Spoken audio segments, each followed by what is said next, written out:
ce nouvel épisode de NewsGeek, le 15e déjà. Et oui, on se rapproche enfin de la mise au point et du nouveau générique. Ah, les créatures de légende, ces créatures qui font tout simplement rêver, comme le dragon, le griffon ou encore le monstre du Loch Ness, dit Nessie pour les intimes. Vous l'aurez compris, aujourd'hui on va parler dans NewsGeek de cryptozoologie. Je vois que vous êtes déjà perdu rien qu'à entendre ce mot. Ne vous inquiétez pas, je vais tout vous expliquer, donc asseyez-vous. Donc en gros, pour vous la faire courte, la cryptozoologie c'est tout simplement l'étude des animaux non identifiés ou tout simplement des créatures dont l'existence ne peut être prouvée. Pour ceux qui aiment bien le rapide, le net et le précis, c'est en fait une étude qui se base sur les animaux de légende en gros. Pour vous la faire courte, voilà. Maintenant que vous êtes à la page, comme on dit pour les jeunes, parlons de la première créature de cette vidéo.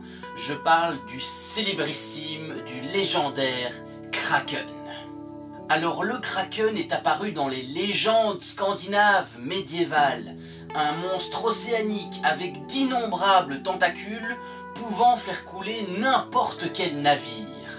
Alors il faut savoir que personne à ce jour ne peut prouver que ce monstre n'existe pas, tellement nos océans sont inconnus, sont profonds, et que parfois bien des monstres peuvent se cacher dans leurs profonds abysses.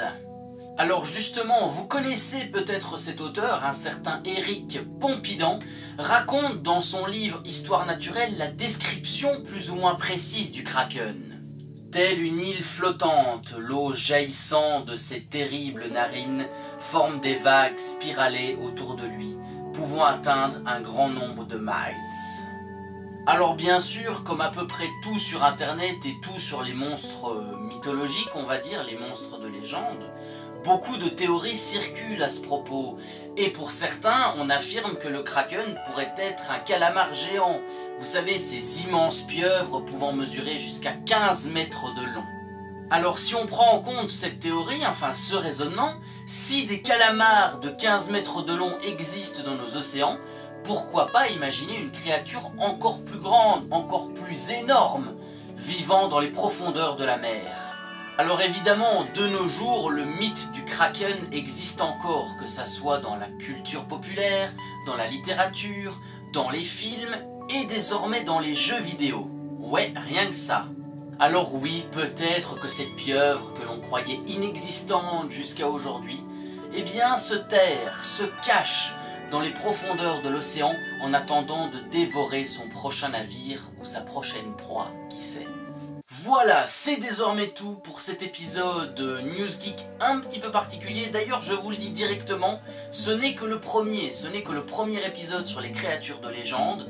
Il y en aura d'autres, donc eh bien j'espère déjà être au deuxième, qui arrivera bon dans longtemps, mais voilà, comme ça change un petit peu.